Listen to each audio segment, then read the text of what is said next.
kandi ushobora kurebera ibintu bitari byaba nk'umushumba. Nago ndi bujye kure. Muri Kristo Yesu turi bamwe. Yego. Ariko iyo tugeze mu rwego rw'umubiri tuba dufite itandukaniro. Bisobanuye ko nawe uri umuvandimwe wa Theogene. Ya. Ariko nimba arabo kwa nyine ntaho bahuriye. Yego. Bivuze ngo nta sano iri hagati. Oya nayo. Kuko ntago uyu nguyu ashobora kuza kugabana ibyo kwa Theogene, kwa se wa Theogene. Theogene nawe ntashobora kujya kugabana ibyo kwa se uriya muhungu. Mu yandi magambo ntaho bahuriye. Yego. Ku buryo uyu muhungu ashatse ataha umugabane umwana wa Theogene. Oya ntaho yamuha. Nge nakibaza uyu muntu uza kuburana ngo Theogene ni mukuru, yaba hari imitungo ye yawo kwisambuye, yaba yaratunze none akavuga ati imitungo yacu yayimuriye hano, amaze kuyimura none agiye atayiduha. Nje nkagushyira imbere kurenza babandi. Yego. Rero ibi bintu abantu babitandukanye. Niba nta mumaro wangiriye uje kugaragara kuri social media ngo tuvindimwe, uje gukora iki? Ndi muzima. None ngumbwa ati none ibyo nakoze nje kubikora napfu, uje kugira uti ndekera umuganga usigaye uruhuke, nanjye ubwanjye ndeka niruhukire kuko nakoze ibyimbaraga, nkeneye kuruhuka. Ya. Bivuze ngo uyu muvandimwe nareka umuvandimwe wanyu yiruhukire. Namureke. Shatse kukubwira icyangare dufite abashumba bari mu ishyamba bari kurisha. Ko bari abavandimwe be bamufashije iki? Akurumva kuba bari abavandimwe ntago bari kumufasha no gukizwa. Yakijwe ku giti cye. Ntago none umwana ajya mu muhanda anezerewe.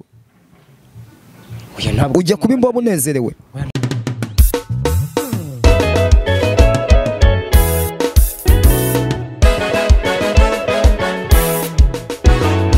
Nangiye ngusuhuza kandi nkwifuriza ibihe byiza we udukurikira umunsi ku wundi ahantu ugiye uherereye hirya no hino mu migabane y'ibihugu bitandukanye. Tuguhaye ikaze kuri Kiranuka TV no kuri Kalos TV no ku Nzozi Zacu TV. Tugushimira wamaze gukora subscribe. Turacyari mu gihe cy'umubabaro mwinshi kubw'urupfu rwa mwene data Pastor Theogene witabye Imana mu cyumweru gishize. Twongeye kugaruka kugira ngo tuganire n'umukozi w'Imana ufite ibyazi bitandukanye kuri Pastor Theogene no kubuhamya Pastor Theogene yagiye atangaza, ndetse na bimwe mu byo witwa umuvandimwe we ashobora kuba yiyita cyangwa se ari umuvandimwe we. Ngushishikarize yuko uri buze gusobanukirwa byinshi bitandukanye, hanyuma nyuma yaho hari n'ubutumwa Imana yamuhaye. Nishimiye kuguha ikaze mukozi w'Imana isumba byose. Murakoze, Imana ibahe umugisha. Amakuru ndaho ndashima Imana. Urakomeye. Nishimiye kuguha ikaze kuri izi sheni zacu za YouTube. Mbere ya byose turabanza tugusabe ubanze udushyire imbere y'Imana udusengere, tuze kuza tuganira ku byuzi hagati y'umuvandimwe wa Theogene ndetse na Theogene, ku bintu uzi hagati yabo. Yego. Nibwo uri buze kutubwate se ndabizi ko ari umuvandimwe, nanjye nkubaze niba ari umuvandimwe igihe aje kuvugira ko ari umuvandimwe wa Theogene nicyo gikwiriye nk'umuntu ufite byinshi uzi kuri uyu muryango. Yego. Karibu no kudusengera Imana. Reka dusenge. Mana turagushimiye turaguhimbaje, uri data wa twese mwiza ushoboye byose, ndetse nta kibasha kurogoya umugambi wawe. Mu mbaraga n'ubushobozi duhawe nawe watwemereye, wakinguye nyaguhora ku ngoma kugira ngo tuze muri kino kiganiro mu izina rya Yesu Kristo. Bana natwe nyaguhora ku ngoma, ubane n'umunyamakuru uri imbere yanjye, ubane natwe muri kino kiganiro. Duhamagaye imbaraga za Mwuka Wera, duhamagaye gukora kwawe Kristo kugira ngo uzuhagarare natwe, uturinde gutandukira, ahubwo nyaguhora ku ngoma utuyobore mu biganiro byose. Icyo tubanje gucyana imbaraga z'umwijima, dukubisasi gukora kose kwa Satani, bwami bw'umwijima bukurweho, ahubwo Mwuka Wera azatuyobore. Bana natwe rero gahunda z'iki kiganiro ziyoborwe nawe, ni mu izina ry'umwami wacu Yesu Kristo, amen.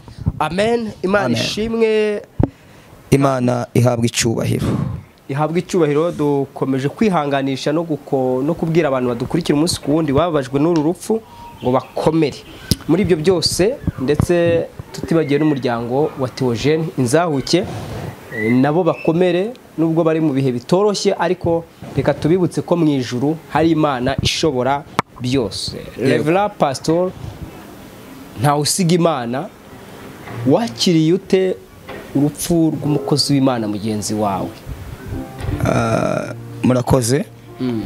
Ruriya rupfu rw'umukozi w'Imana rwarambabaje, kuko yakoze imirimo myinshi myiza, usibye wenda n'ibyo yaba yarakoze mu rugo rwe cyangwa ibyo yakoze mu matorero. Pastor Theogene niyo nshuti yabaye intwari mu bikorwa, yaba gukura abantu ku muhanda, yaba mu nsengero, yaneza imbuto mu bigaragara, kuko iyo urebye isi yose usanga ko yari afite imbuto nziza, kuko adafite imbuto nziza ntabwo byari kugenda kuriya. Rero mbere ya byose mbanje kwihanganisha umuryango wa Theogene muri ino minsi y'akababaro kandi babaje cyane, twifatanyije nabo mu kababaro. Ariko urupfu rwa Theogene rwarambabaje nanjye, ntabwo rwigeze runezeza. Hari naho natekereje ndavuga ngo kubera iki uyu munsi wa none hari abo tubona bari bafitiye Imana umumaro bakaba bari kugenda gutyo gusa. Rero ntabwo nabyakiye neza, nubwo twavuga ngo Imana yaramuhamagaye, ariko twebwe nk'amarangamutima yacu twari tukimukeneye, kuko hari byinshi twamwigiyeho kandi hari ibikorwa ntashyikirwa Theogene yakoze. Yego, nicyo nabivugaho. Benshi bagiye babivuga mu buryo bumwe cyangwa ubundi, bamwe bagashingira ngo ko bahanuzi hari ubuhanuzi bahanuye bukaza guhurirana n'urupfu rwa Pastor Theogene. Hari n'umuhanuzi wavuze ngo mu kwezi kwa gatandatu hazabaho ibintu bikomeye harimo izo mpfu, ariko hapfuye umwe mu gisata cy'abakozi b'Imana mu cya politiki. Kwa gatandatu kwarangiye tutabibonye. Twakwibaza, tugize umugisha wo kuba turi kumwe n'umupasiteri wabisigiwe akaturanwa n'Imana, agahabwa agaciro n'Imana gatandukanye n'akabantu bamuhaye, ugasukwaho amavuta y'ubutambyi. Ese koko urupfu rwa Theogene Imana yabanje kuruvugaho nk'uko bamwe mu bahanuzi bagiye bagaragaza ko ari rwo bahanuye? Murakoze. Ntabwo ndi buze kuvuga ngo Imana ntiyaruvuze, ariko nanone nakibaza, buriya iyo abantu bavuze ngo urupfu ntabwo babazi ngo ni runaka uri bupfi. Nshaka kongera kugaruka kuri iki kintu, wenda nuko turi buze kubivugaho nyuma. Ntabwo Imana iyivuze ibigira ngo abantu babe maso basenge. Yego, ntabwo turi buze kugaruka ngo tuvuge ngo uru rupfu rwa Pastor Theogene ni Imana yaruvuze, kuko impamvu ndaza kubigarukaho, bavutse ko ari abantu bangahe bagomba gupfa, hapfumu uwa kabiri ntabwo yapfuye. Nanone ntabwo ndi buze kuvuga ngo si yaruvuze.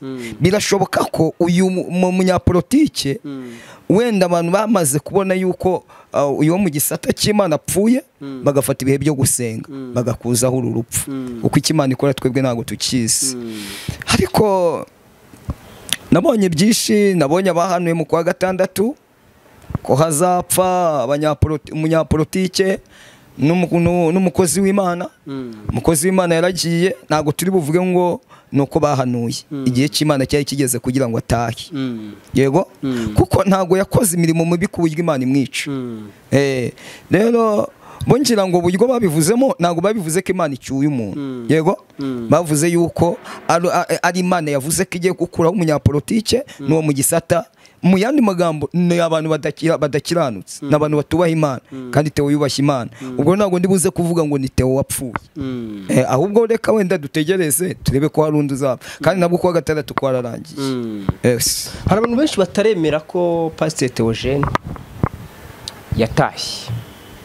Bamwe baravuga ati yamutwaye atari cyo gihe, twari tukimukeneye, abanditse Satani aramwibye.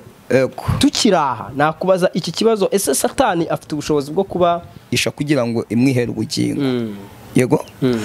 Ndagaruka ku kintu kimwe, Gahini na Abeli. Urabizi ko bavukanaga, igihe kiza kugera ngo bajya gutanga ituro, gutamba ibitambo. Abeli akora mu matungo ye, Gahini akora ku byo yahinze. Yego. Mu yandi magambo, Imana yaremeye, Gahini yica Abeli. Yego. Shatse kuvuga icyahangaha rero, birashoboka ko Imana yakemerera Theogene akitahira bitewe n'ibiri imbere ye. Yego.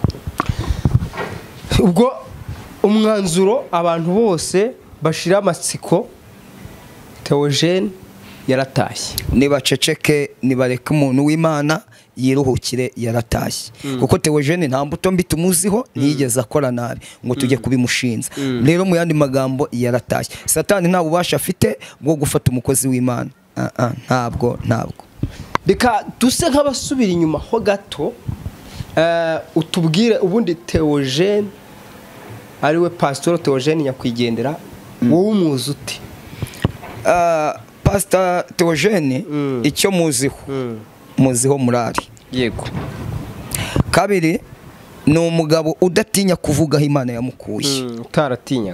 Ubwo abandi biyemera bakazana ibikabyo, we ni wa mugabo wavugaga ubuhamya bwe neza, ntabwo yabucaga ku ruhande. Kabiri, ikindi muziho ni ukutiyemera no kwirata, kuko ingeri zose ashaka kubana nazo.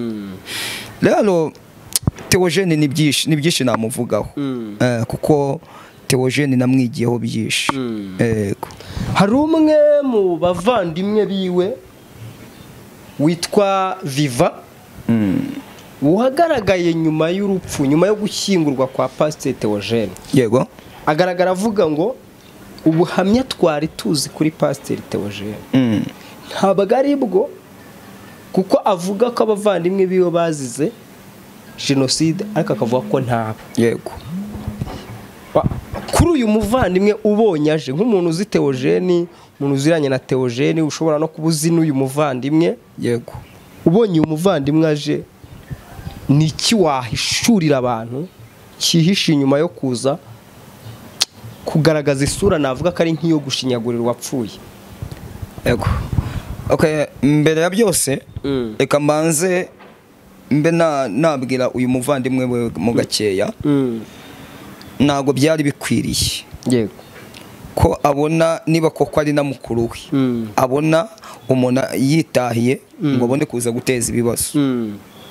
Nimba yarazi ko Theogene abeshye akaba hari, kuki ataje mbere ngo ajye kuri social media avuga ati uyu muntu arabeshya, afite umuryango, turahari. Rero agatanga njye ndi kubona hari ibintu byateye by'imitungo cyangwa se n'inda nini. Yego. Hari ngo n'amafaranga batanga muri za Solas. Yego. Njye mbona ahubwo aricyo ariho kugira ngo babashe gusahindira uyu mubyeyi, uyu mugore Theogene asize. Nta kindi kibyihisha inyuma, ndabona ari iki ngiki, ni ukugira ngo bazabone uko babona ku mitungo. Kuko iyaba yarahari kare kose aba yaragaragaye mu nuza kuri social media, kuko Theogene kuri social media imaze igihe, kandi avuga ko nta muryango agize gute afite. Tumva ngewe nta kindi kibyihisha inyuma, ahubwo no kugira ngo bazabone ku mitungo. Yego. Bamwe mu bakunzi b'imbuga nkoranyambaga bahuje nawe igitekerezo, avuga ati wowe kuba ugaragaye uyu munsi ntabwo ari cyo gihe wakagombye kugaragaramo. Yego. Igihe cyo kugaragaramo kwawe cyararangiye, wakagombye kuba Pastor Theogene yarakubonyemo imbuto zikwiriye abihani. Yego. Ariko ntazo wigeze ugaragaraho. Uziko hangize ngo ntagucanye. Baravuga ngo igihe umuvandimwe nta kindi kintu gitumye aza ku mbuga nkoranyambaga guharabika izina ry'uyu muvandimwe witahiye, usibye gushaka imitungo. Koko baravukana. Ezechiel, uyu muvandimwe twinjire ube nk'umuntu ukuze kandi ushobora kurebera ibintu bitari byaba nk'umushumba. Nago ndi bujya kure. Muri Kristo Yesu turi bamwe. Yego. Ariko iyo tugeze mu rwego rw'umubiri tuba dufite itandukaniro. Bisobanuye ko nawe uri umuvandimwe wa Theogene? Ndi umuvandimwe wa Theogene muri Kristo Yesu. Ariko mu buryo bw'umubiri cyangwa bw'inyama n'amaraso ntago turi bamwe. Shatse kuvuga icyahangaha rero. Sinzi Theogene yatanze ubuhamya. Avuga ko umuryango we wapfuye muri jenoside. Yego. Ikintu ndi kwibaza gikomeye. Mwamukoresheje ibiganiro. Yababwiye ko bavukana kuri se na nyina, bavukana he? We avuga ko bavukana kuri se, kuri nyina. Sura abantu bihangane batavukana kuri se. Yego. None ndagira ngo we nk'umuntu mukuru utubwire isano rishobora kuba hagati y'umuntu muvukana kwa mama wawe nirishobora kuba hagati y'umuntu muvukana kwa papa wawe. Mama mufite uburenganzira bumeze gute? Abo bantu baba bafite uburenganzira bumeze gute ku babyeyi? Biba bishatse gusobanura iki no kuvuga iki muri societe nk'umuntu ukuze? Gira ukuntu bidusobanurira. Njyewe mbanze nisegure ku bantu bambabarire, abantera amabuye bayantere, abatayantera be kuyantera. Numva umuvandimwe mwakagombye kuba muri abavandimwe. Ni umuvandimwe muhuriye kuri so. Yego. Yego. Ni nawe muntu mushobora kugabana imitungo yo kwaso. Ariko umuvandimwe muhurira kuri mama wawe uwo ntaho muhuriye. Yego. Rero nimba uyu mugabo ari umuvandimwe wa Theogene kuri nyina ntaho bahuriye. Cyakora nimba Theogene hari abafite bahuriye kuri se, abo ni abavandimwe be. Ariko nimba ari abo kwa nyina ntaho bahuriye. Yego. Bivuze ngo nta sano iri hagati. Oya, nayo.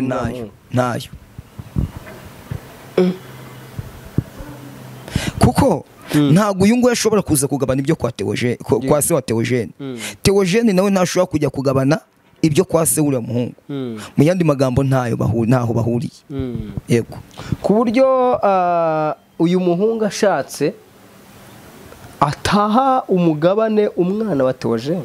Oya, naho yamuha ateze kandi batavukana. Abitewe n'urukundo akavuga ati grand frère yari mukuru wanjye nubwo twose ibere rimwe ariko ntago umwana wiwe. Okay. Aho ngaho reka nkwereke rero. Ni nkuko nanjye naza nkaguha. Ariko ubundi mu bigaragara nta sano. Ntayo. Kubera ikirere ari kuza avuga ngo umuvandimwe wanjye nahejwe mu kumushyingura, sinigeze nitabwaho ngo nanjye mpabwe agaciro nk'umuvandimwe mu muryango. Kubera icyo ari kubikora rero.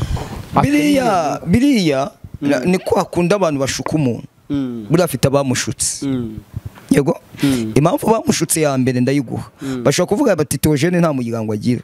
Ni wowe uhari. Uriya mugore agiye kwakira imitungo.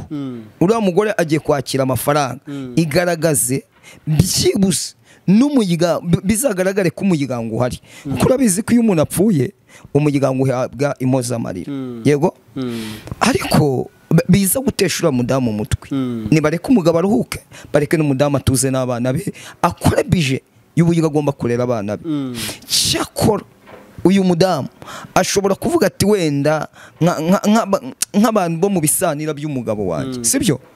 Nzashaka ukuntu mbagirira neza, akabikora nk'uko agenda afasha abandi bo ku mihanda. Yego. Inama ahubwo nakere umubyeyi cyangwa se wenda nakandi namwisabira. Nabyo azabikora ku bushake bwe nk'uko n'ubundi akorera umugisha. Ntabwo ari ngombwa. Yego. Aba bantu azabiteho n'ubundi nk'uko umugabo yabitagaho. Ko numvise yuko yabitagaho. Ntazigere, kuko buriya uyu munsi wa none Bibiliya ivuga iki? Iravuga ngo nugira neza, ntugirire neza umuntu uzi ko azakwishyura. Yego. Aba nabo abafashe nk'abantu atitezeho ko hari ikindi bazamumarira. Yego. Umuvandimwe yaraje ati Theogene urupfu ise wiwe yapfuye. Ntavuze ngo urupfu data yapfuye, avuze ngo urupfu rwa se yapfuye rutandukanye n'urwo yatubwiye muri Nuza. Mu kanya nigeze kuvugana n'umuntu wabyumvise. Ikibazo yambajije ngo umbarize uwo muvandimwe kavuga ngo papa wa Theogene yishwe n'imodoka. Ese imodoka yamwishe urabyibutse nabyibutse ya se w'uwo muvandimwe. yego ntadusobanurire urupfu papa wa Theogene yaba yarapfuye rutuma Theogene muza kumukenera uyu munsi atakiriho. Kuki mutamukeneye ariho? Mbese wumvaga ko we avuga nk'umuntu wabanye nabo, ubazi, uzi imiryango yose, uzi imikurire, imibereho, ndetse turi guteganya kuza kugirana nawe ikiganiro mboneraho kubibwira abantu badukurikiye. Ari muri diaspora ariko ni umuntu uzi iyi famiye ya Theogene neza, ku buryo yatwemereye kuduha amakuru y'uburyo azi uburyo bafashe Theogene yego akimara kuba imfubyi ya jenoside. Arabizi uburyo bamufashe, uburyo bamurenganyije, n'uburyo yagiye mu mihanda. yego Ese koko tukwibaze, umuvandimwe wawe wagakwiriye kuza kumushinyagura yarapfuye uvuga ngo ni umuvandimwe? Ezechiel nabikubwiye social media nabikubwiye iyo aza ku muvandimwe we yego yagombaga gusanga umuryango akawuganiriza akawuba hafi. Ndatekereza kuri mudamu, niba umuntu afite abantu 29 mu rugo yego ntago yari kuzafatura muvandimwe koko nimba ari we ngo areke kugira icyamumarira, ahubwo biriya biri gutanga indi shusho. uriya mudamu abe maso asenge yego gute. ndagaruka ku bintu bibiri. uyu munsi hano niba umuntu atinyuka umuntu nta nubwo umubiri we wari wagira yego wari wawo sinzi ukuntu nabivuga mu kinyarwanda, agatinyuka akaza kuri kamera ngo yarabeshye yego. mu yandi magambo icyari kimuzanye ni ukuza guteranya abasize kugira ngo hatagira ugira icyo abafasha yego. Impamvu uvuze ngo uyu mudamu agomba gusenga, imitungo yanayizira kugira ngo bayigarurire ya agiga ari menge. ahubwo Madamu Theogene namubwira ngo agiga ari menge, kabiri ajya anywa amazi yivomeye yego. biraza guturuka mu bavandimwe, biraturuka mu bandi bantu bo hirya, biraza guturuka mu Ezechiel ndatekereza uyu mugabo ntabwo yapfuye kwihagurutsa yego. hari abamusunitse. rero abo bamusunitse umugore wa Theogene ntari bumenye abaribo yego. hagati aha rero uretse ko ndahamya neza ko Imana yo mu gihugu cyo mu ijuru ntago yakemera ko uyu mugore apfa, ariko atabaye maso yapfa. rero abantu basunitse uyu mugabo kugira ngo atinyuke, umuntu nta nubwo umubiri we wari wagira aze kuri kamera. uyu mudamu ntago yamenya abaribo yego. ashobora no kuba ari abamuri bugufi, abe maso. njye niyo message namwihera. ako wamugana ku kantu uvuze nanjye nagaha agaciro, kuko urabona uriya muhungu ni umuntu wahagurukanye na ba nyina wabo ku buryo bidashobora no kudutungura tubonye ahagurukanye na ba nyirarume ya sibyo yego. ubwo ndavuga basaza ba mama we yego. ntabwo biri buze kuki hari guhaguruka wa mugani famiye iyo kwa nyina wa Theogene ntihaboneke famiye y'iwabo wa Theogene wenda ngo ibe ariyo kubera iki yo kwasi. aha hantu njye nabikubwiye, nakubwiye ngo barimo barashaka kurwanya umudamu wa nyakwigendera yego. niyo mpamvu nkubwiye ngo uyu mudamu abe maso asenge yego, asobanuza Imana abo bari kumwe abariwe. ko ntekereza ko abo bantu ntabwo bapfuye guhaguruka, bafite gisunika. uyu rero gisunika niwe Imana igomba kubanza ahubwo igakura mu nzira yego. kandi abantu nibaza kwitambika mu rupfu rwa Theogene barabizira. impamvu bari bubizire, hari umuntu umwe uwo bita Sawuli yahize Dawidi, byarangiye Dawidi abaye umwami yego. rero aba bantu nabo bitonde. ese njye nakibaza uyu muntu uza kuburana ngo Theogene ni mukuru, yaba hari imitungo ye yawo ku isambu ye yaba yaratunze none akavuga ati imitungo yacu yayimuriye hano amaze kuyimura none agiye atayiduha. Njye nicyo ndi kwibaza. Niba rero nta mitungo yakuyeyo ikintu agendereye ikintu ashaka ni iki kuri social media, ese nimba uyu muryango koko ari umuryango we yawusanze bakaganira nk'umuryango yego akawuba uretse ko byaranarangiye byararangiye buriya yamaze kubyica n'uyu mugore ntiyamwizera.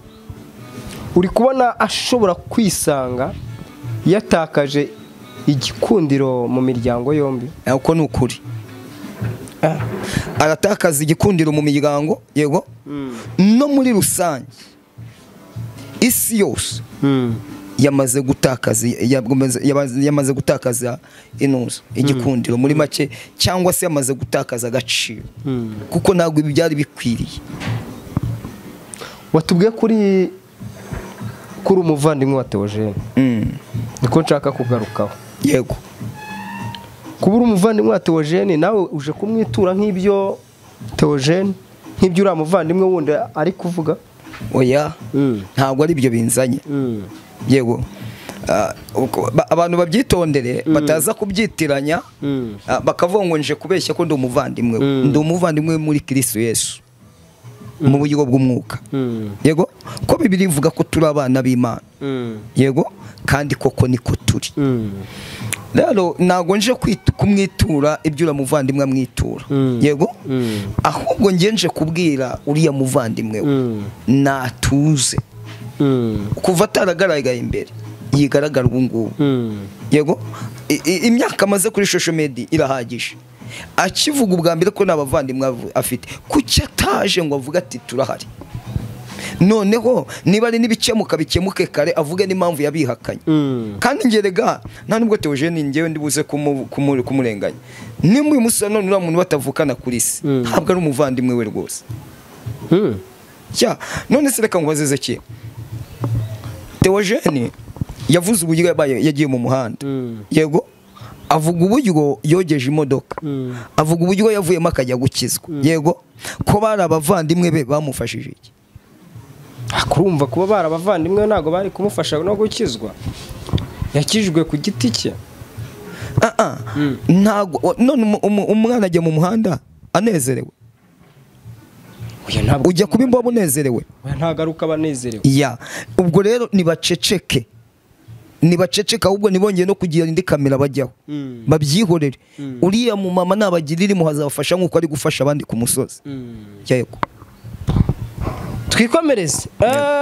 Ugarutse kuri aka kantu k'ubuvandimwe bwo muri Kristo Yesu. Ubundi ubuvandimwe bwo muri Kristo Yesu ku muntu bugaragazwa n'iki? Ni ku munwa, ni ku rurimi, bugaragazwa n'iki umuntu muri umuvandimwe muri Kristo Yesu? Umuvandimwe muri Kristo Yesu bituruka ku myizerere. Yego, turuka ku myizerere. Bibiliya ivuga ko icyakora koko abamwemeye bose yabahaye ubushobozi bwo kwitwa abana b'Imana. Rero nimba turi abana b'Imana turi bamwe muri Kristo, niyo mpamvu ndi umuvandimwe wa Theogene kuko duhuje imyizerere. Yego, ejo tubonye ugarutse ku mbuga nkoranyambaga cyangwa abantu bakakwataka bati twabonye undi muvandimwe, kandi nabisobanuye. Hari uwakumva kangaka gusa akavuga ngo ndi umuvandimwe wa Theogene gusa. Oya, reka mbisubiremo babyumve neza. Nababwiye ngo turi abavandimwe ku myizerere. Yego, kabiri turi abana b'Imana kuko twese twamwemeye nk'umwami n'umukiza w'ubugingo bwacu. Mu yandi magambo ntago turi ibibyarirana. Yego, babisobanukirwe. Ntago ari umuvandimwe wo mu mubiri, ni umuvandimwe wo mu mwuka. Yego, iki kintu no cy'uyu muvandimwe bavukana uvuga ko bonse ibere rimwe, wowe nk'umuvandimwe wo muri Kristo Yesu kirakwigisha iki cyangwa cyigisha iki abandi bavandimwe bo muri Kristo Yesu ba Pastor Theogene ari nabo bagize n'uruhare no kugaragara mu bikorwa byose byo kumutabara? Byigisha iki abantu? Bibiliya iravuga ngo nubwo itangira yigaba rito ariko hanyuma wakunguka. Ikintu binyigishije ko nta muntu ngomba gusubiza inyuma, kuko ntazi icyo azabesha. Ushobora kumusubiza inyuma ejo nkazamukenera. Yego, aba bantu biyita abavandimwe ba Theogene, iyo baza kumwereka urukundo rwa mbere, yego, ntago Theogene yari kuvuga ko nta muryango afite. Aba yaranabamuritse akavuga ati aba ngaba ni umuryango wanjye, ni famiye yanjye. N'uyu mudamu wa Theogene akaba azi ko afite abavandimwe. Yego, rero abantu ahubwo nibagira urukundo. Nibamara kugira urukundo, aya makimbirane y'imiryango azarangira. Kuko uyu munsi wa none niba waranyanze Ezechiel, ntabwo tuvukana kuri papa, ariko uzi ko Ezechiel, mbanze nk'urugero, ubu uzi ko wowe nanjye, yego, turi abavandimwe muri Kristo Yesu, ubu uzi dushobora gukundana twebwe ubwacu.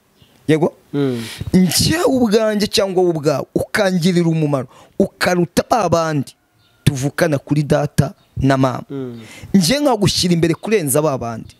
Yego, rero ibi bintu abantu babitandukanye. Niba nta mumaro wangiriye, uje kugaragara kuri social media ngo tuvindimwe, uje gukora iki? None se uje kugaragaraho byibuze ndi muzima, none ngumbwira ati none ibyo nakoze nje kubikora napfuye, uje kugira uti ndekera umuryango usigaye uruhuke, nanjye ubwanjye ndeka niruhukire, kuko nakoze iby'imbaraga, nkeneye kuruhuka. Ya bivuze ngo uyu muvandimwe nareka umuvandimwe wanyu yiruhukire? Namureke, aramushakaho iki? Yakoreye Imana iramuhemba. Bishobora kuba bari bazi ko azagwa mu muhanda, ntiyaguyeyo. Bashobora kuba bari bazi ko azapfa ari umusazi, ntago yasaze, ahubwo hari abo yakuye mu busaza bazana kuri Kristo Yesu. N'ubu kandi yarakomeje. Kandi ndashimira umugore wa Theogene, yaravuze ati ntimugire ngo ngiye guturamo, n'ubundi nzagomeza nanjye mbiteho. Imana imuha umugisha, ahubwo abafite ubushobozi bamufashe, ikivi cy'umugabo we azacyusa. Yego, reka twikomereze tuniganira. Wambwiye yuko ufite ubutumwa, message. Icyo cyiciro cyo wenda tukivuyeho, dushobora wenda kukigarukaho bitewe n'impamvu, cyangwa se tukaba tukivuyeho tukirangije. Ko burya abantu icyo bakeneye ni ukumenya ukuri. Yego, ko na Bibiliya iravuga ngo muzamenye ukuri, kandi ukuri niko kuzababatura. Yego, ubutumwa Imana yaguhaye bwo ni ubutumwa bumeze gute? Ni ubugendanye n'iki gihe cyo kubura umuvandimwe wacu Theogene? Ni ubutumwa buri mu yeshusho, ni abandi bagiye gukurikiraho? Byo bimeze gute pastor? Ubutumwa afite ni ubutumwa bugendanye n'abakozi b'Imana. Muri rusange ubwo harimo abakozi b'Imana bakora ivugabutumwa, hari abakozi b'Imana bakoresha izi mbuga nkoranyambaga. Ubutumwa bwabo bufite rero no kugira ngo tumenye ibyo twahamagariwe, tumenye ibyo twahamagariwe, kuko ntago turi gutanga isura nziza muri rubanda, mu mbaga nyarwanda cyangwa se mu banyamahanga. Nimba tuza hano kuri social media tuje gusebanya, tuje kuvuga ibyo tudakora, biteye umubabaro. Urabizi ubwo duherukana gukorana ikiganiro, hari ibintu bitagendaga neza kuri Zaburishya. Ngira ngo nicyo kiganiro twakoze, reka mba aricyo mperaho, ndaza asa naho bivuzeho, bantera amabuye, ariko ndigendera. Sinzi niba nakurikiranye ikiganiro, nababwiye uyu mugabo wavuze yuko yihanye gutubura, nibwo agiye kubikora. Ntabwo ubyibuka? Ninde wari wabyihaniye? Ni umugabo ni Noheli. Ni Noheli? Ntabwo mbyibuka. Ushaka kuba ari Noheli? Yego. Yarihanye, aravuga ngo yihanye gutubura, bazana kamera baramutera. Ndaza ndavuga ngo ntabwo byari bikwiye kujya kuri kamera. Niba yaratubuye, buriya ari ibintu abantu batazi. Aba bantu birirwa bahanurirwa, yego, bo nibizera ibyo babahanuriye, Imana izabisohoza, ariko izabaza uyu muntu wabihanuye. niba ariyo yamutumye yego rero iyo aje hano gusenya atuma wa wundi yahanuriye nubwo yamutetseho umutwe ava mu byizero ugasanga aracumuye akaba umwanzi w'Imana ndaza ndabyiyama yego bantera amabuye mu minsi mikeya nagiye kubona mbona banza atari no ntabwo ari no nzamushaka neza nzamuguha mu minsi mikeya nagiye kubona mbona ngo yakoresheje nyarudindiri nanone barongera ngo baratubura yego ntabwo nyapfa kuza kuri kamera nza navuganye n'Imana rero hari ikintu nisabira aba bantu bihinduye abakozi b'Imana cyangwa abasesenguzi mu by'Imana Bibiliya ivuga iki iravuga ngo icyakora korwa yego kubaha Imana iyo bifatanije n'umutima unyuzwe bijya bigira inyungu nyinshi yego kabiri ikindi ndi bugarukeho birakwiriye ko muri uyu murimo turi abashumba nibyo ni social media abanyamakuru mugomba kutubaza ibyo mushaka ariko koko imbuto zacu dufite ziratwemerera ko tujya kwataka bene data ndagaruka ku mugabo umwe nawe nashaka azaheka kongera kunyohereza ibiganiro bye yavuze ijambo rirambabaza iri jambo ryambabaje ngiri umugabo witwa ngo iki Pafiri yigarambabaje impamvu yigambabaje ngiri yaravuze ngo izi nzererezi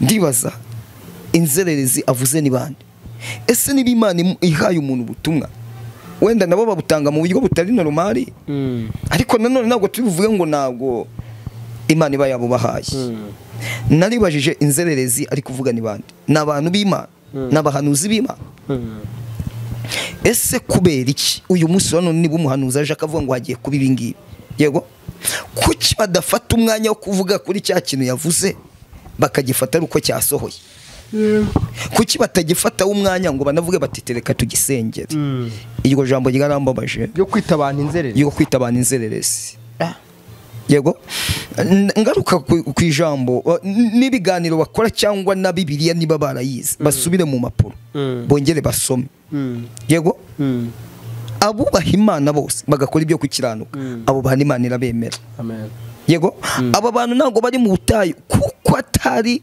abana b'Imana bari mu butayu kuko Imana yabishatse ko babubamo Dawidi yagiye kuragira intama bene se babashyira mu mashuri abandi baba basirikare yego ariko yari kuzaba umwami aragira intama ndagira ngo mutangarize Pafiri mu bintu yitondera aya magambo avuga ku bakozi b'Imana ubona nta gakiza kabirimo oya ntago nakorega umuntu w'Imana ntabwo atukana umuntu w'Imana ntatukana urabona ubwo abayuda bari hari hamaze gusohoka itegeko yuko bagomba kwicwa ako na Yesu yaratukanye yaravuze ngo mugende mumbwirire iyo ngunzu none buri afite imbaraga nk'iza Yesu cyangwa afite ishurirwa nk'irya Yesu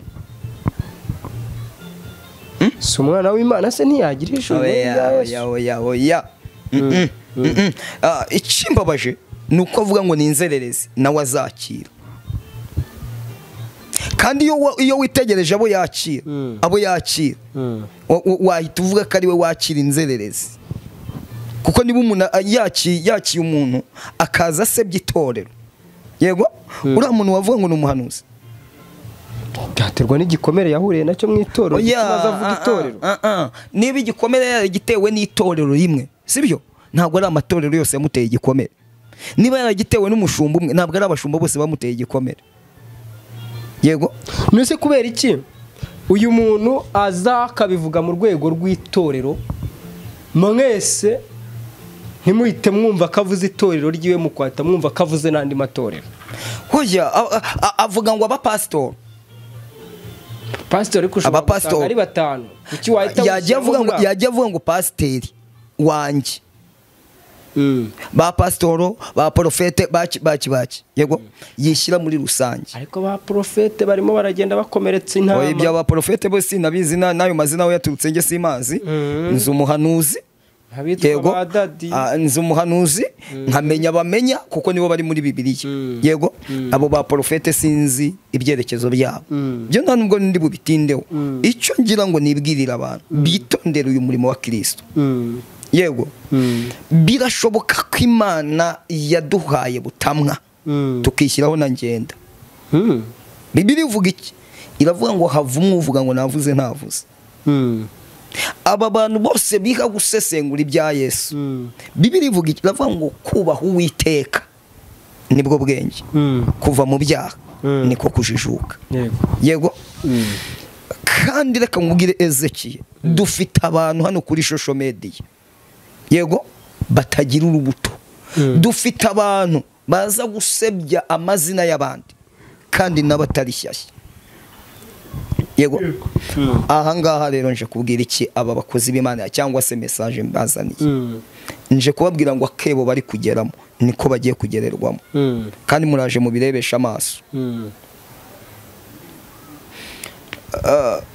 narindi kugaruka kuri Dawidi yagiye kuba mu ishyamba akajya arwana n'amadubu yego Imana yo kabyara abahungu n'abakobwa iza kumuhuza n'abantu bamwigisha gutera ibuye yego bamwigije gutera ibuye aza kujya kurwana urugamba rwa Goliyati ararutsinda Sawuli ntabwo byatumye atamuhiga erega banya ni ba Sawuli bene ni ba Sawuli ahubwo bashaka kubacecekesha mwebwe nta makuru mufite kuko iyo babitegereje babona mu Rwanda kandi mugatsinda yego niba ushuka avuga ngo hagiye kubiki kikaba ariko reka nkubaze Ezechiel ubundi umuntu azabaho mu buzima bwe nubwo kwirira buri munsi yego nta munsi agira wo kwiyiriza Imana izamuvugisha ite rero mu gihe azabona Imana yakuvugishije yego azashaka uburyo guharabika kuko nta mwuka w'Imana ukimukoreramo azi ko umwuka w'Imana utakibaho azi ko abantu bose bagomba kuyoborwa n'umubiri rero akagana abantu baze kuhitondera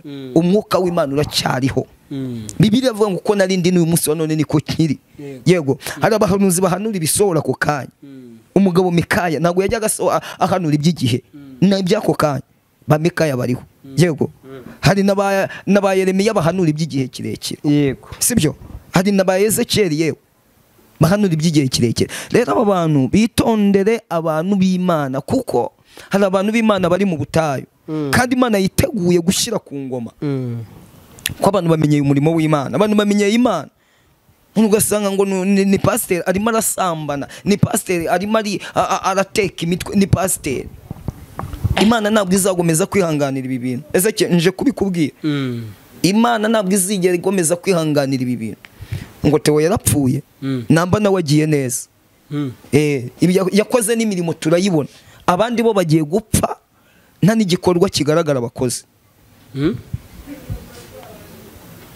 ese kandi ubwo n'ubuhanuzi buturutse ku Mana cyangwa ndavangiwe ntago mvangiwe n'ubujyanye n'amarangamutima kubona ibintu ntabwo ari amarangamutima mugiye kubona abantu bapfa bitwa ngo nabashumba gahunda yo kurira irakomeje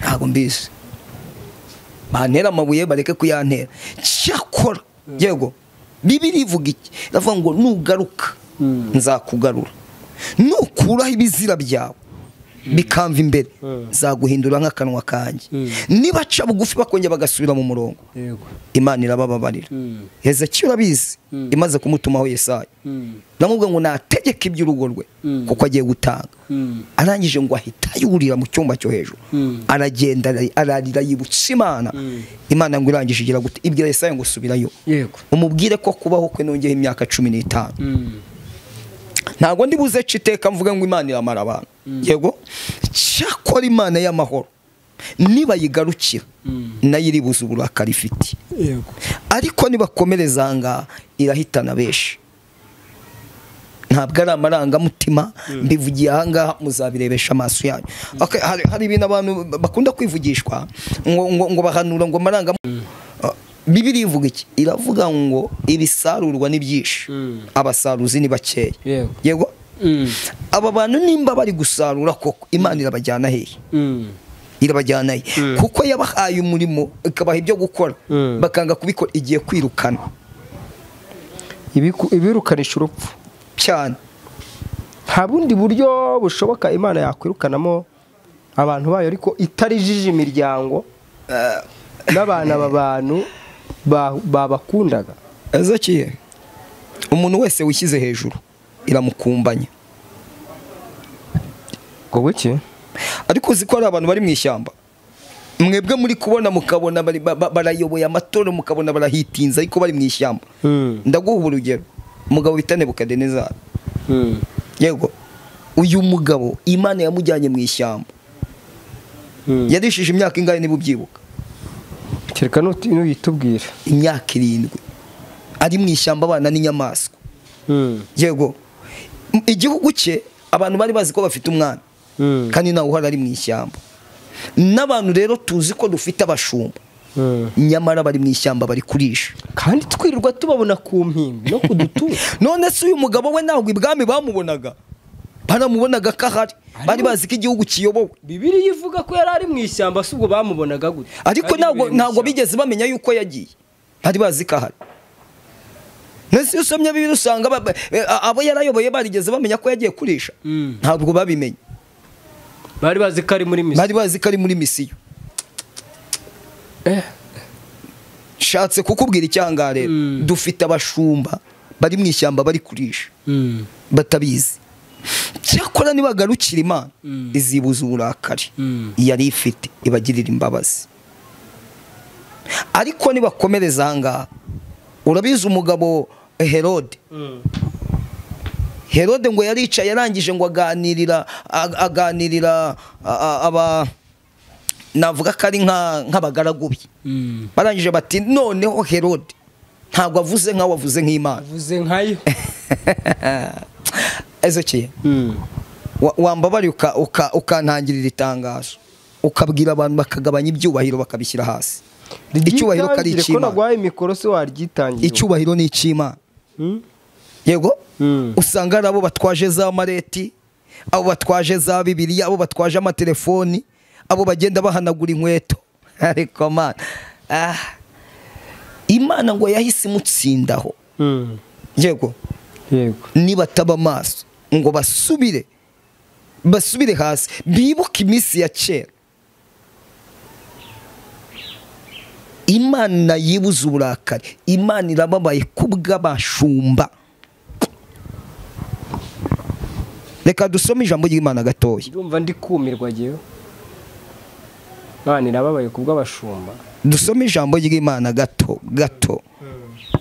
Kuko ibintu biri gukorwa n'abita abakozi b'Imana. Yeremiya igice cya mbere, Yesaya.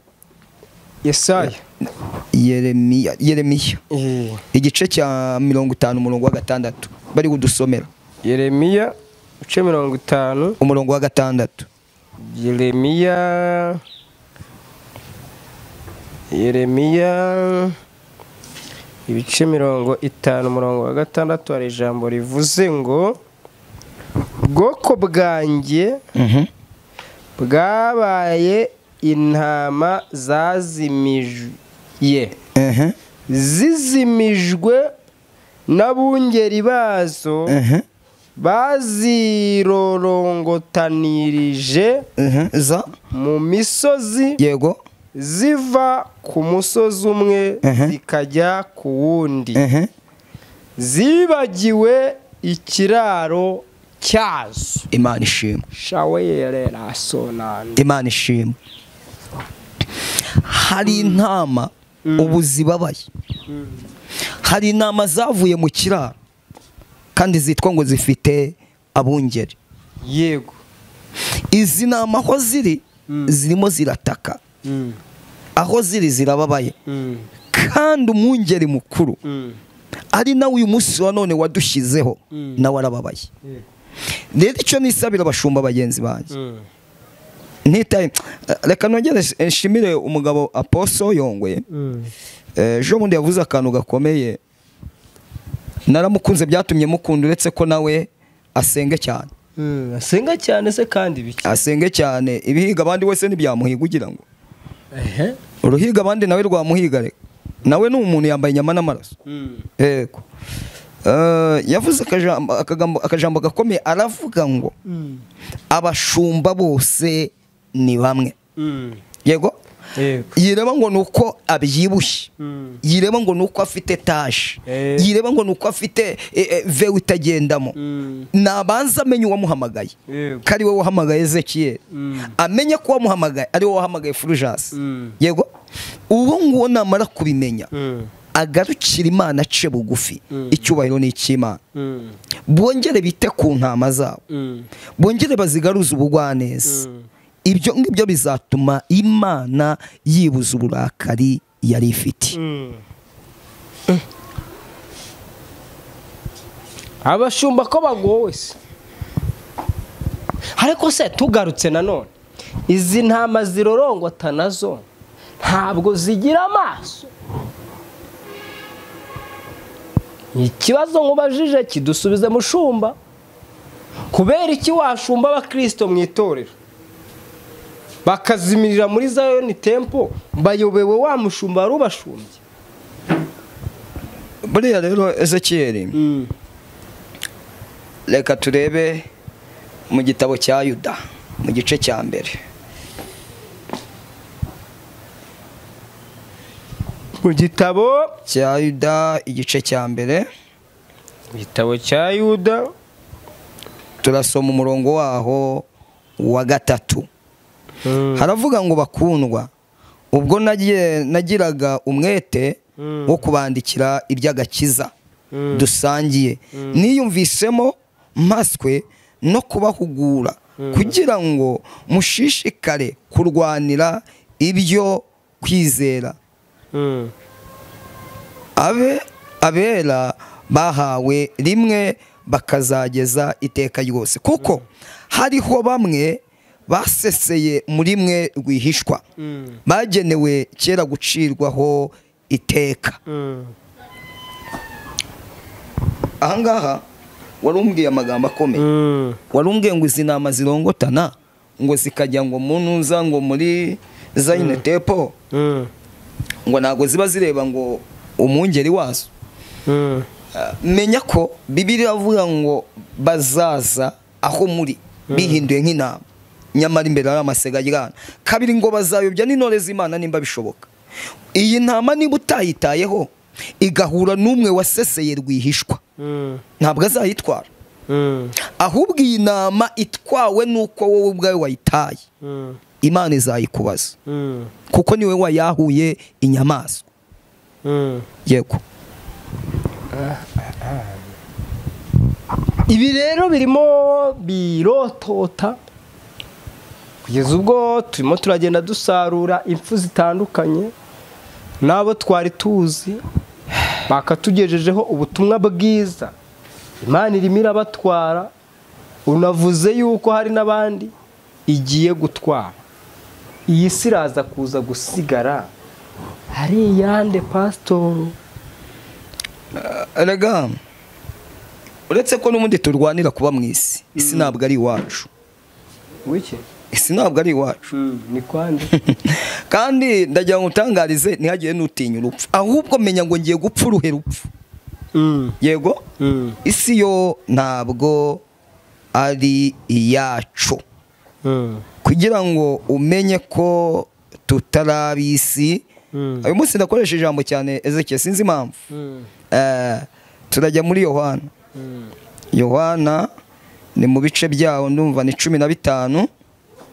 Ubutumwa bwiza uko bwanditswe na Yohana 15 umurongo wa 18.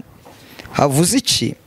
Haravuze ngo abisi nibabanga mumenye ko babanje kunyanga batarabanga. Iyo muba abisi baba bakunze, ariko kuko mutarabisi ahubwo nabatoranije mu bisi, nico gituma abisi babanga. Yego, twebwe ntago turabisi, Imana yamaze kudutoranya mu bisi. Niyo mpamvu rero isi zasigarana barahari. Kuko hari umuyobozi wayo ari we Satani. Noneho azasigarana n'abamukorera. Iwacu ni mu ijuru twebwe. Ahubwo banza urebe uvuge ngo ese ko ntashye, ntashye gute, ngiye gute. Yego, Ezechiel ugaruke kuri iri jambo rivuga ngo bazazaho muri bihinduye nk'intama nyamara imbere ari amasega y'igana. abo ni bande? Abo ni abitwa abashumba kandi nawe n'abavuga butumwa nanjye ndi n'abahanuzi yewe yego ntabwo ndi bujye kure aho ngaho. Ariko Bibiliya iduha akarorero iravuga ngo tuzabamenyera hehe ku mbuto zabo. Yego abo muri iyi minsi, abo muri no minsi rero mu by'ukuri ni bande? Na yahe masura cyangwa se ni iyihe mirimo irimo iraranga abo muri iyi minsi? Niye mirimo yabo iri kubaranga cyangwa nakahe karanga muntu niko mu kibuga? Bambabarire niba ntera mu bihe birabareba ariko ndabivugaho. Kristo yaduhamagariye kuvuga ubutumwa bukura abantu mu byaha. Yego bukura abantu hehe mu byaha. Ajya gutumwa bigishwa yavuga ngo mugende mu mahanga yose mubwirize ubutumwa bwiza. Yego abasemera muzababatize mu izina rya Data wa twese n'iy'umwana n'iy'umwuka wera. Ezechiel ni hehe handitse ko Kristo yadutumye kuza gutanga amaviza? Ni hehe handitse ko Kristo yadutumye kujya gutanga ukuriza abantu indege zijya muri Amerika? Amerika se bwo ubutaka buri ku isi ra? None se ujya ngo ujya kuvuka Imana yari yobeho uzatura? Ntabwo ari ngombwa ngo babikubwire ibyo ngibyo. Bivuze ngo kujya muri Amerika ni bisanzwe, ni ibintu navukanye, ni bisanzwe. Nugira amafaranga uzajyayo, ngaho uzajyayo nta mafaranga ufite. Nimba ntayafite nzagwa muri Afrika cyane. Yagira gato igihugu cyose ushaka urakijyamo. Ibyo ntabwo ari ngombwa. Yego umuririmbyi wa 70 n'abari 70 na kangahe yararimbye aravuga ngo imigisha mu gakiza k'Imana narayihawe kandi nayihawe igihe nagiraga gute nihanye ibyaha.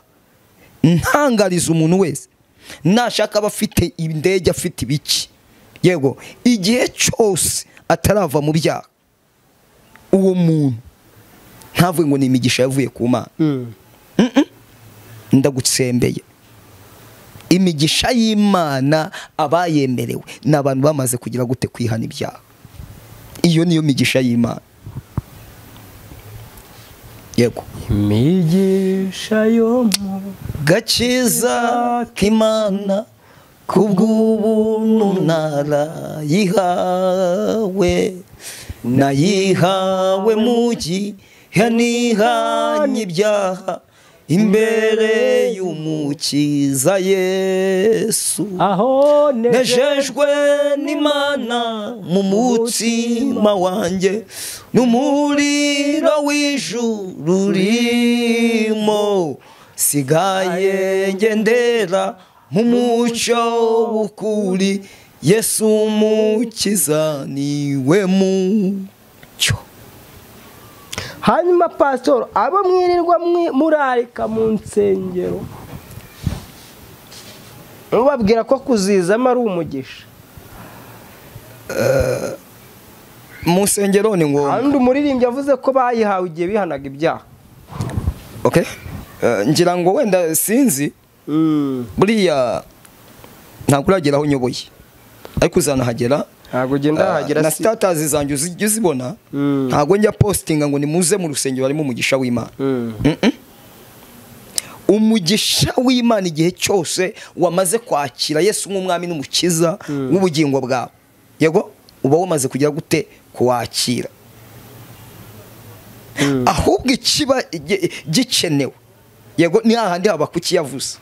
Baba ngo nzahagarara ku munara wanjye ndindire kubw'icyo nagutakiye. Nubwo cyatinda kuza ko kizaza ntabwo kizabeshya. Icyo ubusigaje nta kindi ni ukwicara ukarindira ikimana yavuganye nawe. Rero aba bantu birirwa bararika mu nsengero niho umugisha w'Imana uri barabashuka. Umugisha w'Imana ntabwo uri mu rusengero. Mu rusengero no guterana kwera kugira ngo abantu bahure bamenyane, yego bakikazanye mu buryo bw'umwuka, mu buryo bwo gukomera, mukomeresheranye zaburi n'ibihimbano by'umwuka, yego n'uyu muntu wari kuzasitara agasubira inyuma, yego amenye yuko hakiriho ibyiringiro, ko nubwo igiti cyatemwa cyakongera kigashibuka. Imana ishimwe, ndafashijwe noneho. Amen. Amen. Urambwiye ngo abo birirwa batumira ibi uzasanga ari amahimba, ni amahimba, ibi ni ibinyoma, ni ibinyoma. Impamvu ubwiye iki kintu, harabo tuba tubona mu nsengero, usanga ibisengero byabo n'ibitabashwa biruzuye, ugasanga bafite ibitebe by'icyubahiro, rimwe na rimwe tukababona ngo bari kwirukana abadayimoni, bari kugira gute. Ikintu nk'ibyo ngibyo ntabwo turi kubona babwiriza abantu agakiza, ni ukubabona babwiriza abantu kubirukanamo abadayimoni. Ibi byo nk'abashumba mwe mwiteguye kubikora iki? Mubwire se uko Bibiliya ivuga, iravuga ngo inzira ijyana abantu mu bugingo irafunganye, n'abayinyuramo ni bake, ariko inzira ijyana kurimbuka ni ngari, abayinyuramo ni benshi. Shatse kuvuga icyanga, urusengero ruyobowe n'umwuka w'Imana ahanini uzasanga nta bantu barimo. Kubera iki? Bibiliya iravuga ngo muri iyo minsi bazaba bifuza kwiyumvira ibiba nezeza, nibarangiza bigwiriza abahanuzi b'ibinyoma bahuye n'irari. Ariko mana, abantu bamenye ubwenge. Ezechiel, iyo aba mu nsengero habonekamo umugisha, sinyoboye, yego umugisha uza kuko igihe cyageze. Uyu murimo ndumva ngiye kumaramo imyaka 20. Ndumva nyene, ariko ntabwo ngiye kumara imyaka 20 ndi pasiteri. We umurimo umazemo imyaka 20. Ya ndi umukristo. Kimeze gutyo nta kagara uragira. Yego. Kandi numva nyuzwe. Warakubiswe cyane. Narakubiswe, abantu baho nibakabona abantu ngo babaye abashumba, bajye babanza bamenye ibi bintu byavuye. Isezerano ry'ubushumba Imana yarimaye mbakanyarira mu ishyamba. Imana yambwiye ngo umwana wanjye uzaba umushumba. Ntabwo nari nkeneye kuba umushumba, nari nkeneye kuyiga nkambara nkabaho neza, ariko iminkoni y'ubushumba igiye kumbwira, irambwira ngo kandi itorero ryawe rizaba i Kigali. Imamapu z'uburyo itorero rizatangira maze kwimikwa, Imana yambwiye ngo bagiye kukwimika, ariko ntabwo uzakorana nabo. Nsa naho mbirwaye. Umupasiteri wose uje ngo dukorane, Imana ikambwira ngo ntuzakorane nabo. Akazi Imana yambwiye kare, kamwe ngo agiye kuza umupasiteri ntuzigere umwakira. Nubizi isaha mu buzima bwawe, nta mupasiteri mba shaka kwinjiza mu ntuza mu maraso yanjye. Kubera iki? Ndeba ibintu biri gukorwa mu nsengero, nabo tujya tuganira nkumva ibitekerezo byabo, nta bugingo buri meze ki. Yego. Ndabivuze ntabwo bazongera kunganiriza. Ntabwo bazongera kukuganiriza. Ubwo se bazakurekera iki? Kuko navuze namenye amabanga. Ariko ikintu nibwira abatwumva, basenge Imana, bifuza amata y'umwuka wera, yego, kuko azabasha kubayobora. Kabiri, basoma ijambo ry'Imana, bareba icyo rivuga. Ubona bitaye ku gusoma ijambo ry'Imana? Ntabwo abakristo barisoma, nizo ngorane dufite. Ntabwo abakristo basoma ijambo ry'Imana. Ntabwo basoma ijambo ry'Imana, babaye barisoma ntabwo ubu buyobe bwabaho. Niba duhamagara kuvuga ubutumwa bwiza, ntabwo twagahereye mu gitondo tuvuga ibitangaza tugasoza saa 12 turi mu bitangaza, nta cy'ubugingo kirimo. Biriya ni ibintu tuzasiga hano mu isi. Aya mazu ureba, aya mamodoka ureba, nibyo tuzasiga hano. Ariko ni ukuvuga ngo twakagombye gutegura ubuzima. Kristo ajya kugenda yaravuze ngo ntabwo mbasize nk'ipfubye, yego nzagaruka mbajyana. aravuga ngo cyakora mu gihe ntaraza hari icyo mbasigiye, ngiye kohereza mwuka wera azabana namwe ibihe byose, ni nawe uzaza akabamenyesha ukuri kose. Arangije avuga amagambo akomeye nkunda, ni nayo mpamvu uyu munsi wa none nubwo nta nzu ngira muri Kigali ariko niringiye yuko hari inzu data yagiye kuntegurira. Yavuze ngo ngiye kubategurira hanyu aho ndi kujya ngo namwe muzabeyo. Aravuga ngo mu rugo rwa data ari amazu menshi, iyo atahaba mba mbibabwiye. Yego.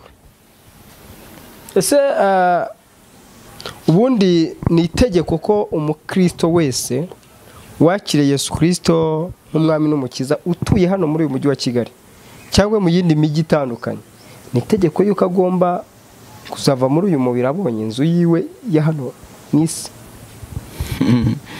Aho ugiye kumbaza nakubaza ngo Yesu yaba yarubatse zingahe hano mu isi? Intumwa zose zubatse zingahe?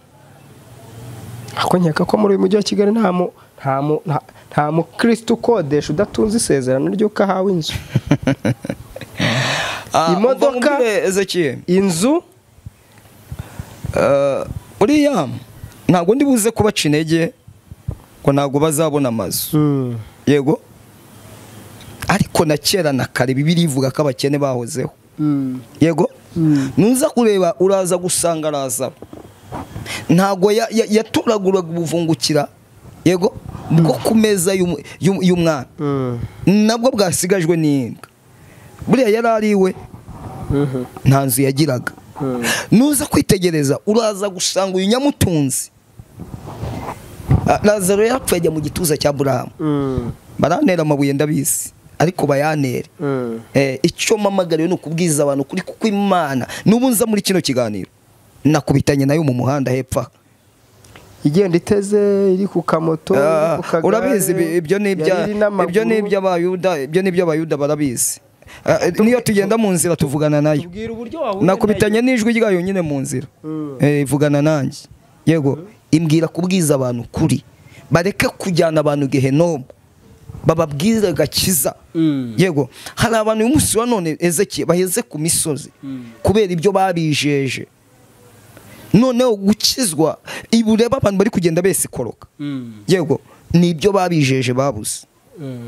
Ntabwo bigeze bababwira ubugingo, ahubwo bababwira amamodoka, bababwira ama etage, bababwira ama business. None bagezaho batakibashije kwihangana, barimo baragenda besikoroka.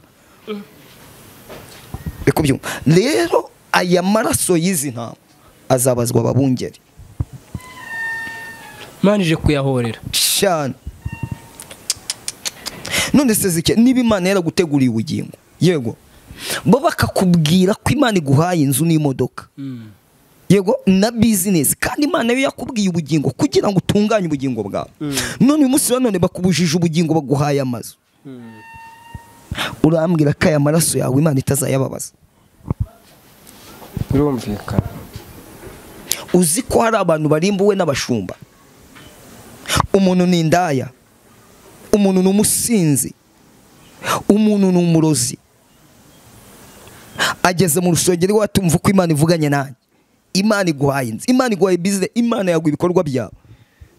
Iragura ibikorwa by'umusambanyi ngo bizamumarire iki? Iragura ibikorwa by'umujura ngo bizamumarire iki?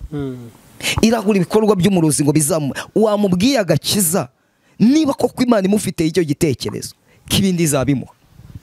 Kari inyongera. Bibiliya ivuga iki? Mubanze mushaka ubwami bw'Imana no gukiranuka, ibindi ni inyongera. Turi kugera tugana ku musozo. Yego, kugera tugana ku musozo. Yakunda guca umugani mu Kinyarwanda ngabwirwa benshi akumvwa na beneyo. Ndizera arashidikanya ko hari abumvise. Ntabwo bari bumva ariko bazumva. Uhabambwire bakumva. Ntabwo bari bumva. Ezechiel, ntabwo bari bumva ariko bazumva. Uyu munsi wa none biteye umubabaro. Izo sengero uri kumbwira kandi n'ubushize nakivuzeho.